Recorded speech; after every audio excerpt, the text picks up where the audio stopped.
Gratuity के provision को समझने के लिए अब हम यहाँ पर एक प्रैक्टिस करने वाले हैं। तो देखिए, सबसे पहले date of commencement of business की 1 जनवरी 1984 को बिजनेस स्टार्ट हुआ। मतलब एक तरह से अपॉइंटमेंट वहाँ पर उनका हो रहा है। ठीक है, एक एम्प्लॉय किसी कंपनी में किसी बिजनेस के अंदर यहाँ पर काम कर रहे हैं और 1 जनवरी 1984 की एक डेट हमको यहाँ पर दे रखी है। सैलरी आपको दे रखी है उनकी यहाँ पर 34,200। ये है उनकी बेसिक सैलरी। तो बेसिक सैलरी 34,200 रुपया है। और देखिए, बाद में आपको दिया हुआ है पे स्केल। पे स्केल जैसा मैंने आपको इसके बारे में पहले बेसिक सैलरी में बताया हुआ है कि पे स्केल वाले केस में कैलकुलेशन कैसे होता है। मतलब जब हम बेसिक सैलरी निकालेंगे उस समय कैलकुलेशन कैसे होगा। तो 31,500, 900, 49,500 ये एक पे स्केल है। उनको डीए मिलता है 20% of basic salary, city compensatory allowance. ठीक है, सिटी कंपेंसेटरी अलाउंस। एक और अलाउंस उनको मिलता है, एक और भत्ता उनको मिलता है बेसिक सैलरी का 5%, 5% ऑफ बेसिक सैलरी। ठीक है। डेपुटेशन अलाउंस उनको 60,000 रुपए के हिसाब से 3 महीने के लिए डेपुटेशन अलाउंस मिला। 1 दिसंबर को 2019 को वो उस कंपनी से, वो उस फर्म से रिटायर होते हैं। और जिस समय वो रिटायर होते हैं उनको 9 लाख रुपए की ग्रेचुटी वहां पर मिलती है। जिस समय वो रिटायर होते हैं उनको वहां पर 9 लाख रुपीज की ग्रेचुटी का अमाउंट रिसीव होता है। Calculate taxable amount of gratuity for the assessment year 2021, मतलब प्रीवियस ईयर 1920। देखिए, जब हम किसी क्वेश्चन को यहाँ पर करते हैं तो वो क्वेश्चन हमको दो तरह से यहाँ पर समझना होता है। क्या इस क्वेश्चन के अंदर, इस प्रश्न के अंदर हमसे जो एम्प्लॉय है उनकी टोटल सैलरी के बारे में पूछा गया है, या केवल वो ग्रेचुटी के बारे में हमसे पूछ रहे हैं। तो यहाँ पर जो क्वेश्चन है वो तो केवल ग्रेचुटी को लेकर के है। मतलब हमें जो यहाँ पर कैलकुलेशन करना है वो कंप्यूटेशन नहीं बनाना है, हमें ओनली ग्रेचुटी का वह अमाउंट निकालना है जो उनके लिए टैक्सेबल है। ठीक है। यदि वो total taxable income from salary यहाँ पर पूछते हैं हमसे, वेतन शीर्षक के अंतर्गत कुल आय यदि हमसे वो पूछते, तो फिर हमको यहाँ पर एक कंप्यूटेशन बनाना होता जैसा हमने पहले भी बनाया है, जिसमें हम क्या क्या लेते हैं, बेसिक सैलरी लेते हैं, डीएनएस अलाउंस लेते हैं, सिटी कंपेंसेटरी अलाउंस लेते हैं, डेपुटेशन अलाउंस लेते हैं। ये सब लेते हैं क्यों? क्योंकि ये सब कुछ टैक्सेबल होता है। लेकिन अभी हमारा जो मेन कैलकुलेशन यहाँ पे रहेगा वो होगा ग्रेचुटी को लेकर के, कि जो ग्रेचुटी का अमाउंट एम्प्लॉय को रिसीव हुआ है वो अमाउंट कितना उनके लिए एग्जम्प्ट है, कितना उनके लिए टैक्सेबल है। चलिए, हमने जो प्रोविजन अभी यहाँ पर देखे हैं उसको यहाँ पर मैं आपको अप्लाई करना बताता हूँ। पहला पॉइंट, 9 लाख रुपीज की ग्रेचुटी जब एम्प्लॉय को मिलती है तो सबसे पहले हमको चेक करना है कि वो एम्प्लॉय कहाँ पर काम कर रहे थे। तो यहां पर हमको 3 केस दिए हुए हैं। यदि एम्प्लॉय गवर्नमेंट एम्प्लॉय है, यदि कंपनी गवर्नमेंट एम्प्लॉय है, सरकारी कर्मचारी है और उनको ग्रेचुटी का अमाउंट मिल रहा है, तो उसको लेकर के हमारे लिए क्या प्रोविजन है यहाँ पर, 100% एग्जाम। तो आप देखिए, हमारा जो पहला इसमें सॉल्यूशन है, पहला जो हमारा आंसर होगा 100% एग्जाम। मतलब ये 9 लाख रुपए की ग्रेचुटी का अमाउंट उन कर्मचारी को जब मिलता है तो वो उनके लिए यहाँ पर टैक्सेबल नहीं माना जाएगा। क्यों? क्योंकि वो गवर्नमेंट एम्प्लॉय है। ठीक है। तो ये हमारा फर्स्ट वाला केस यहाँ पर कंप्लीट हुआ। अब हमें बात करनी है सेकंड केस की। देखिए, गवर्नमेंट एम्प्लॉय वाला केस हमने यहां पर समझा। उसके बाद अब हमें ये चेक करना है कि वो गवर्नमेंट एम्प्लॉय नहीं है, इसका मतलब एक तरह से वो नॉन गवर्नमेंट एम्प्लॉय है, गैर सरकारी कर्मचारी। अब नॉन गवर्नमेंट वाले केस में भी हमारे पास में 2 केस होते हैं, जैसा भी हमने यहाँ पर डिस्कस किया था कि वो कौन सी इंडस्ट्री में काम करते हैं। क्या वो किसी ऐसी इंडस्ट्री में काम करते हैं जहां पर payment of gratuity act 1972 applicable होता है, तब हमारा कंपैरिजन 3 अमाउंट में होगा। या वो किसी ऐसी इंडस्ट्री में काम करते हैं जहां पर payment of gratuity act 1972 not applicable है, मतलब एप्लीकेबल नहीं होता है, तो उस केस में हमें यहाँ पर कंपैरिजन 3 अमाउंट में करना होगा। ठीक है, तो अब हम यहाँ पर क्वेश्चन के अंदर हमको इन्फॉर्मेशन चेक करनी है कि हमको इन्फॉर्मेशन क्या दे रखी है। तो यहाँ पर देखिए कोई इन्फॉर्मेशन हमारे पास में नहीं है। ये तो हमको मालूम है कि वो किसी कंपनी में काम कर रहे हैं, लेकिन कौन सी कंपनी में काम कर रहे हैं, क्या उस कंपनी में payment of gratuity act 1972 applicable होता है या एप्लीकेबल नहीं होता है। तो इसमें हमको एक अजम्पशन यहाँ पे लेना है कि अगर हमारे पास कोई स्पेसिफिक इंफॉर्मेशन नहीं है तो जनरली हमको क्या मानना है कि वो जिस कंपनी में काम करते हैं वहां पर payment of gratuity act 1972 applicable होता है।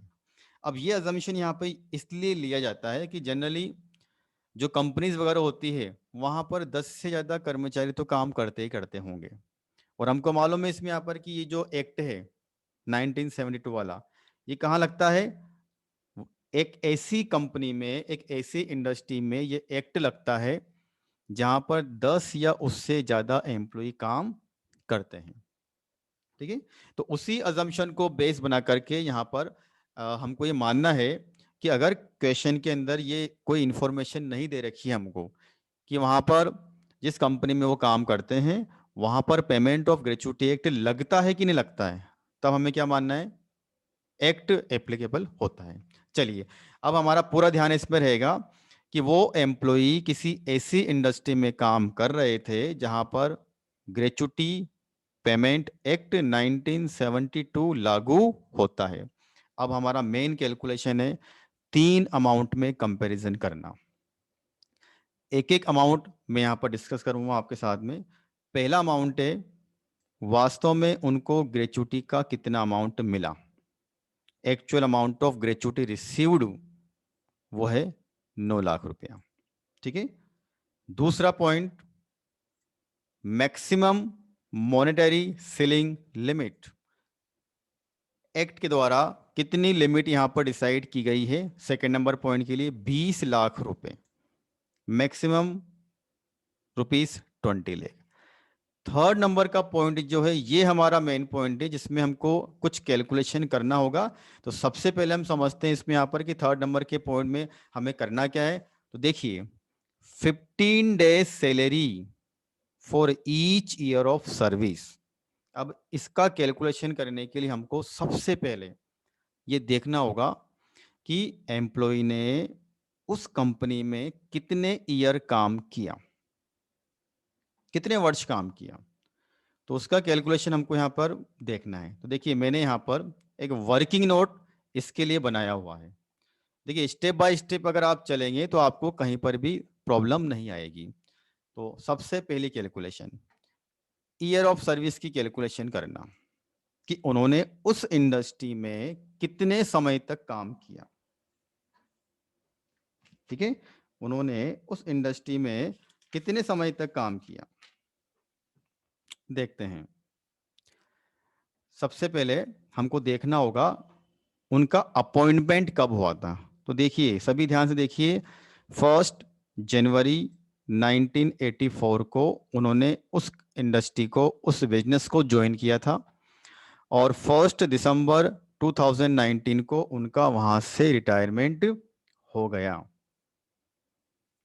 ठीक है, तो हमें करना क्या है, 1 जनवरी 1984 से लेकर के 1 दिसंबर 2019 तक हमको वर्षों की संख्या यहाँ पर काउंट करनी है, एग्जैक्टली कितने टाइम तक उन्होंने काम किया।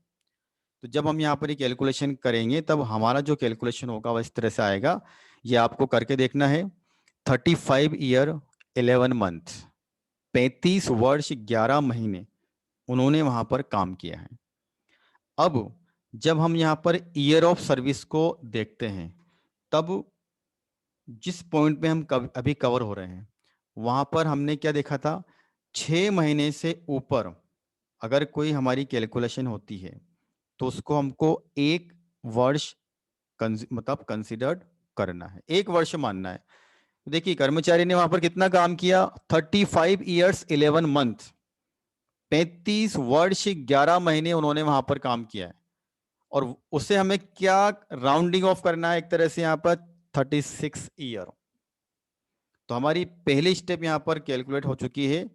एम्प्लॉय ने 36 वर्ष तक वहां पर काम किया है। अब दूसरा पॉइंट हमको लेना है 15 डेज सैलरी। देखिए एक एक कैलकुलेशन यहाँ पर हमारे लिए बहुत इंपॉर्टेंट है। सबसे पहले हमने यहाँ पर वर्षों की संख्या निकाली 36 वर्ष। अब हमको निकालना है 15 दिन का वेतन, 15 डेज सैलरी। तो 15 डेज सैलरी कैसे निकालें? तो उसका फॉर्मूला वैसे फिक्स है 15/26। तो जब हम 15 डेज सैलरी यहाँ पर कैलकुलेट करते हैं तो पहले हमको एक दिन का वेतन, एक दिन की सैलरी निकालनी होती है। कितने दिन की सैलरी? एक दिन की। तो चलिए वर्किंग नोट में हम वो एक दिन की सैलरी यहाँ पर निकालते हैं। अब सैलरी का मीनिंग क्या? तो जैसा मैंने आपको बताया हुआ कि इनकम टैक्स में अलग अलग कैलकुलेशन में सैलरी अलग अलग आती है। तो ग्रेचुटी में जहां पर payment of gratuity act 1972 applicable होता है, वहां पर जब हम सैलरी यहां पर देखेंगे तो उसका मीनिंग होता है बेसिक सैलरी प्लस डीए। कौन से महीने का? जिस महीने उनका रिटायरमेंट होता है। ठीक है, लास्ट मंथ सैलरी, जब उनका रिटायरमेंट होता है उस समय उनकी सैलरी थी कितनी। तो फिर से हमको यहाँ पर एक कैलकुलेशन करनी है बेसिक सैलरी की और डीएनएस अलाउंस की। तो क्या हमको बेसिक सैलरी, सबसे पहले आप चेक करिए दिसंबर 2019, दिसंबर 2019 में उनका रिटायरमेंट हुआ, उस समय कितनी सैलरी थी, वो सैलरी हमको चेक करना है। तो क्या क्वेश्चन के अंदर हमको दिसंबर की सैलरी दी हुई है? तो अब हम यहाँ पर हमारे बेसिक कैलकुलेशन पे फिर से आते हैं। देखिए ध्यान से, हमने जब बेसिक सैलरी कैलकुलेट करना सीखा था स्टार्टिंग में, वो कैलकुलेशन हमारा यहाँ पर काम में आने वाला है। देखिए इनका अपॉइंटमेंट जनवरी 1984 से हुआ, लेकिन कैलकुलेशन को सिंपल बनाने के लिए हमको यहाँ पर एक डेट मिलती है, जैसे यहाँ पर दे रखी है 1 जनवरी। तो 1 जनवरी 2018 को उनकी जो सैलरी थी 34,200 रुपया, और इसी के साथ हमको ये पे स्केल यहाँ पे दिया हुआ है। अब यदि आपने बेसिक सैलरी का जब मैंने आपको कैलकुलेशन बताया था उस समय अगर आपने ये कैलकुलेट नहीं किया, तब आपको यहाँ पर थोड़ा ज़्यादा मेहनत करना होगा।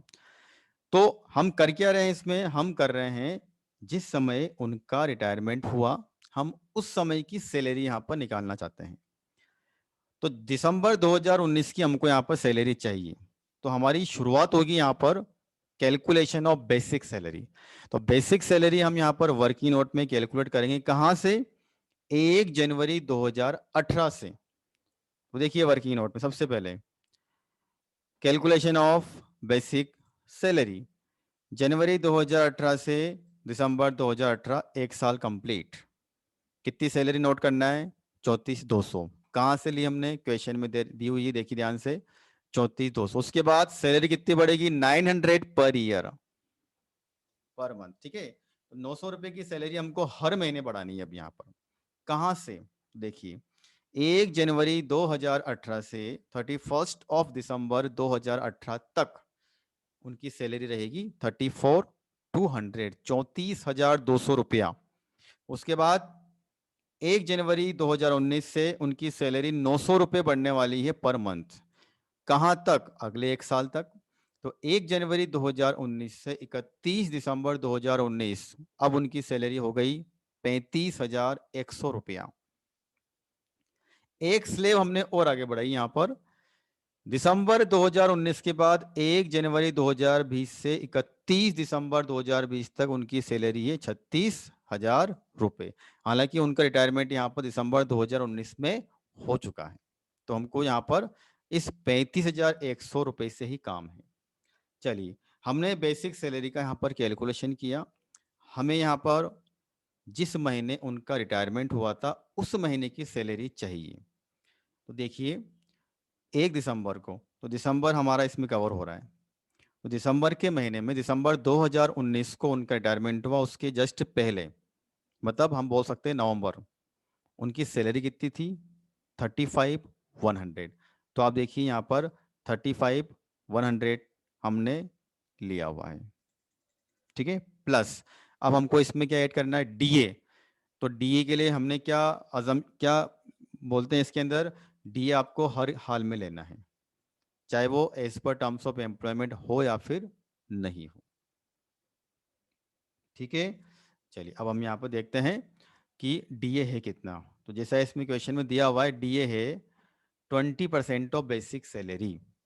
तो जब हमने यहाँ पर बेसिक सैलरी का कैलकुलेशन किया, देखिए, तो वो आया 35,100। अब हमें इसका निकालना है 20%। तो आप सभी लोग निकाल के देखें, 35,100 का 20% तो वो आता है 7020। तो इस तरह से हमारी जो लास्ट मंथ सैलरी है, लास्ट मंथ सैलरी वो आती है 42,120 रुपीज, 42,120 रुपया। देखिए कैलकुलेशन इतनी आसान नहीं है, हमको ध्यान से देखना होगा। तो 42,120 रुपीज की हमने यहाँ पर इनकी लास्ट मंथ सैलरी को कैलकुलेट किया, ठीक है। अब हमको इसको हमारे वर्किंग में काम में लेना है। ये लास्ट मंथ की सैलरी है 42,120 रुपया, ठीक है। चलिए अब हम इसको हमारी कैलकुलेशन में काम में लेते हैं। देखिए हमारा थर्ड नंबर का पॉइंट क्या बोलता है हमको यहाँ पर, 15 days salary for each year of service. तो ये कैलकुलेशन इस तरह से होती है, देखिए ध्यान से। सबसे पहले ये 42,120, ये 42,120 है, ना कि 42,150।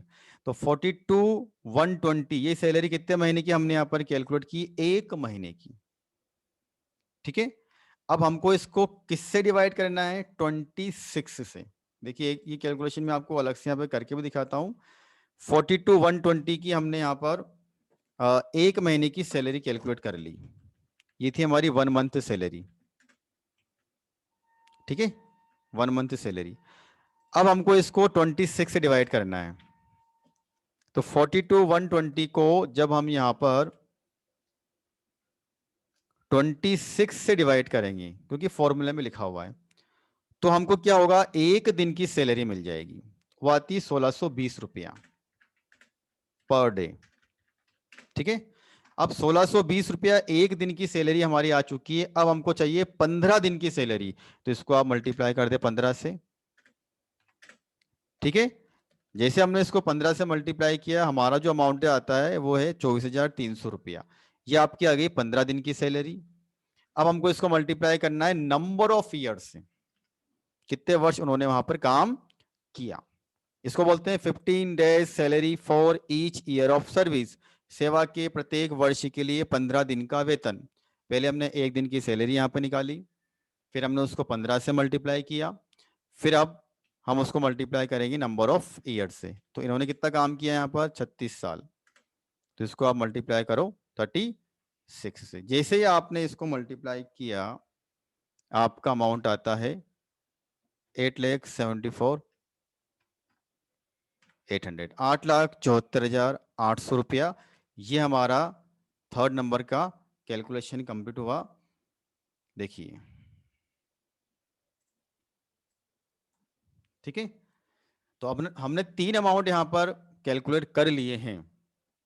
अब इन तीनों में कंपैरिजन होगा, जो लेसर अमाउंट होगा वो उस एम्प्लॉय के लिए एग्जम्प्ट माना जाएगा, और रिमेनिंग अमाउंट वो टैक्सेबल। तो देखिए 9 लाख रुपया, 20 लाख रुपया, 874,800, इन तीनों में सबसे लेसर अमाउंट कौन सा है, 874,800। हमने इसको क्या बोलना है, एग्जम्प्ट। तो टैक्सेबल कितना हुआ, तो जितना उनको मिला, कितना मिला, 9 लाख रुपया, उसमें से क्या माइनस करना है, एग्जम्प्ट अमाउंट। तो टैक्सेबल अमाउंट कितना है, 25,200 रुपए, ठीक है।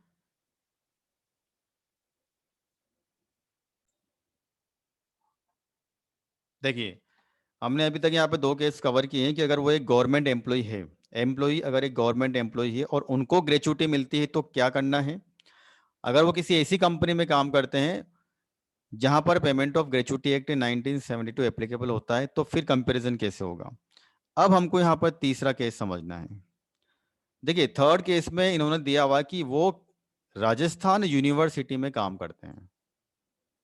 अब ये यूनिवर्सिटी के एम्प्लॉय हैं, तो अभी हमको ये समझना होगा कि यूनिवर्सिटी क्या गवर्नमेंट एम्प्लॉय की डेफिनेशन में आती है। तो देखिए जब हमने यहाँ पर ग्रेचुटी के सेक्शन 10 सब सेक्शन 10 के प्रोविजन को देखा था, तो वहां पर जो पहला केस था गवर्नमेंट एम्प्लॉय, उसमें central government employ, state government employ और लोकल अथॉरिटी एम्प्लॉय को मेंशन किया हुआ है। यूनिवर्सिटी को लेकर के आपको यहाँ पर ये समझना है, ये जानना है कि ये एक ऐसी एंटिटी संस्था होती है जहां पर payment of gratuity act 1972 applicable नहीं होता है। ये आपको मैं अजम्पशन दे रहा हूं, ये आपको मानना है, ठीक है। तो अगर वो किसी यूनिवर्सिटी में काम करते हैं, वहां से उनका रिटायरमेंट होता है, तो आपको ये मानना है कि वहां पर payment of gratuity act 1972 applicable नहीं होता है। अब हमको ये कैलकुलेशन करनी है ये मानते हुए, तो अब हमारा कंपैरिजन होगा 3 अमाउंट में। तो हम डायरेक्ट यहाँ पर उन 3 अमाउंट की तरफ देखते हैं। वो 3 अमाउंट कौन से हैं? देखिए सबसे पहला amount actual amount of gratuity. देखिए अभी हमने कहा, मैंने आपसे कहा था कि जो कंपैरिजन हम करते हैं दोनों केस में, उसमें 2 अमाउंट तो सेम होते हैं, और तीसरा अमाउंट होता है मेन कैलकुलेशन वाला। तो एक्चुअल अमाउंट रिसीव कितना है हमारा 9 लाख रुपीज, दूसरा क्या है मैक्सिमम रुपीज 20 लाख। दोनों में सेम है। आप देखिए payment of gratuity act applicable, payment of gratuity act not applicable, दोनों में 2 अमाउंट तो सेम होते हैं। थर्ड अमाउंट देखिए आप, अगर पेमेंट ऑफ ग्रेचुटी एक्ट 1972 नहीं लग रहा है, तो वहां पर जो तीसरा अमाउंट होता है वो क्या होता है, देखिए half month salary for each complete year of service. दोनों की लैंग्वेज में आप अंदर देखिए, यहां पे लिखा हुआ था ईच ईयर ऑफ सर्विस, इसका मतलब यहां पर 6 महीने से ज्यादा को हमने 1 साल माना था। यहां लिखा हुआ है complete year of service. Complete का मतलब यह है कि जब तक 12 मंथ कंप्लीट नहीं हो जाते हैं, हम उसको 1 ईयर नहीं मानेंगे, ठीक है। चलिए तो यहाँ पर हमको नंबर ऑफ ईयर कैलकुलेट करने हैं। तो जैसा नंबर ऑफ ईयर के लिए मैंने अभी आपको बताया, जनवरी 1984 से दिसंबर 2019 तक उन्होंने वहां पर 35 ईयर्स 11 मंथ काम किया। क्योंकि हम जानते हैं इसमें यहाँ पर payment of gratuity act not applicable वाला केस हमारा यहाँ पर चल रहा है, तो वहां पर हमको नंबर ऑफ ईयर कितने लेने हैं, ओनली 35। ऐसा क्यों? क्योंकि यहाँ पर हमको फ्रैक्शन ऑफ मंथ, मंथ का जो फ्रैक्शन होता है, जो टुकड़ा होता है, चाहे 1 महीने हो, 2 महीने हो, 6 महीने हो, 11 महीने हो, सबको इग्नोर करना है। जब तक कंप्लीट 12 महीने नहीं हो जाएंगी, हम उसको 1 साल यहाँ पर काउंट नहीं करेंगे। तो जनवरी 1984 से दिसंबर 2019 तक उन्होंने वहां पर 35 ईयर्स 11 मंथ काम किया। हम नंबर ऑफ ईयर कितना लेंगे, 35। तो सबसे पहले आप देखिए यहाँ पे लिखा हुआ 35 ईयर, और इसके ऊपर क्या था 36, ठीक है। दूसरा पॉइंट, वहां हमने 15 डेज सैलरी का कैलकुलेशन किया था, यहां पर हम हाफ मंथ सैलरी का कैलकुलेशन करेंगे, आधे महीने का वेतन। तो सबसे पहले हम यहाँ पर सैलरी का मीनिंग क्लियर करें। तो देखिए सैलरी का मतलब क्या होता है। तो सैलरी का मतलब होता है बेसिक सैलरी प्लस डीए, कौन सा, as per terms of employment, सेवा शर्तों के अनुसार, ठीक है। और उसके बाद में commission on sales percentage basis पर, ठीक है। चलिए अब हमारा जो पहला कैलकुलेशन है वो रहेगा बेसिक सैलरी का। तो जैसा मैंने अभी आपको बोला सैलरी का मतलब क्या होता है, तो यहाँ पर सैलरी का मतलब होता है कि जिस समय उनका रिटायरमेंट हुआ, तो देखिए क्लास उनका रिटायरमेंट हो रहा है 1 दिसंबर 2019 को, ठीक है। तो हमको इसके पहले के 10 महीने यहाँ पर लेने हैं, इनके पहले के 10 मंथ यहाँ पर लेने हैं, ठीक है। तो दिसंबर 2019 के पहले के 10 महीने की सैलरी हमको यहाँ पर लिखनी है, बेसिक सैलरी यहाँ पर लिखनी है। एक और पॉइंट पहले मैं आपको क्लियर कर दूं, डीए यहाँ पर इफ वाला है या नहीं है, उसके लिए क्वेश्चन में हमारे पास कोई इंफॉर्मेशन नहीं है। तो हमको डीए क्या लेना है इसमें यहाँ पर, कि डीए यहाँ पर नॉर्मल डीए, ये सेवा शर्तों के अनुसार नहीं है, ठीक है, तो हमको इसको नहीं लेना है। तो हमें केवल यहाँ पर बेसिक सैलरी लेनी है 10 महीने की। और 10 महीने कौन से हैं? दिसंबर 2019 के पहले की। तो आप काउंट करना स्टार्ट करें इसके पहले के। तो फरवरी, मार्च, अप्रैल, मई, जून, जुलाई, अगस्त, सितंबर, अक्टूबर और नवंबर। मतलब 1 फरवरी से 2019 से लेकर के 30 नवंबर 2019 तक की हमको यहाँ पर 10 महीने की सैलरी लेनी है। तो आप ये कंप्यूटेशन देखिए, इसमें हमको 10 मंथ की सैलरी देखना होगा। तो फरवरी 2019 में सैलरी कितनी थी? देखिए, जनवरी 2019 से दिसंबर 2019 तक 35,100 रुपया। तो फरवरी 19 में इनकी सैलरी कितनी रही होगी? 35,100। तो उसके आगे की 10 महीने में कितनी रही? सेम। तो पहले इसको 10 से मल्टीप्लाई किया, फिर उसको 10 से डिवाइड किया। अब आप बोलेंगे 10 से डिवाइड करना ही था तो 10 से मल्टीप्लाई क्यों किया? देखिए, इस क्वेश्चन के अंदर तो सैलरी इनकी यहाँ पर 35,100 ही आ रही है, लेकिन हो सकता है कि 2 महीने सैलरी अलग हो जाए, 4 महीने अलग हो जाए, हो सकता है। तो हमने क्या किया, इनकी यहाँ पर सैलरी का कैलकुलेशन किया, एवरेज सैलरी ऑफ 1 मंथ। और वो कैसे निकली कि जिस समय इनका रिटायरमेंट होता है उसके जस्ट पहले के 10 मंथ, 10 महीने आपको लेने हैं। तो दिसंबर 2019 में इनका रिटायरमेंट हो रहा है, उसके पहले के 10 मंथ हमने यहाँ पे लिखे 1 फरवरी 2019 से 30 नवंबर 2019। फिर हमने यहाँ पर बेसिक सैलरी के इस कंप्यूटेशन में देखा, तो उनकी सैलरी थी यहाँ पर 35,100 रुपया 1 महीने की। हमको 10 महीने की सैलरी लेना है, हम 10 से मल्टीप्लाई किया। चूंकि हमको इसका एवरेज करना है, तो एवरेज करने के लिए हमने इसको फिर किससे डिवाइड कर दिया? 10 से। तो हमारी 1 महीने की एवरेज सैलरी, अब मैं इसको क्या नाम दे रहा हूँ? Average salary. ठीक है, कितनी आएगी? 35,100। अब जैसा हमको मालूम है इसमें यहाँ पर कि डीए हमको यहाँ पर तभी लेना है जब वो as per terms of employment होता है, सेवा शर्तों के अनुसार। और क्वेश्चन में हमारे पास कोई इन्फॉर्मेशन नहीं है, तो हम क्या मानेंगे? यहाँ पर DA as per terms of employment वाला नहीं है, तो नहीं लेना है। कमीशन हमको क्वेश्चन में नहीं दे रखा है, तो नहीं लेना है। तो हमारी जो 1 महीने की सैलरी आती है एवरेज, वो आती है 35,100 रुपया। अब हमारा मेन फॉर्मूला है, ध्यान से देखिएगा, half month salary for each complete year of service. तो एवरेज सैलरी 35,100, उसका 1/2 किया तो कितना आया? Half month salary. किससे मल्टीप्लाई किया? 35 ईयर से। तो हमारा तीसरा अमाउंट आता है 6,14,250। अब इन तीनों में हमको यहाँ पर कंपैरिजन करना है।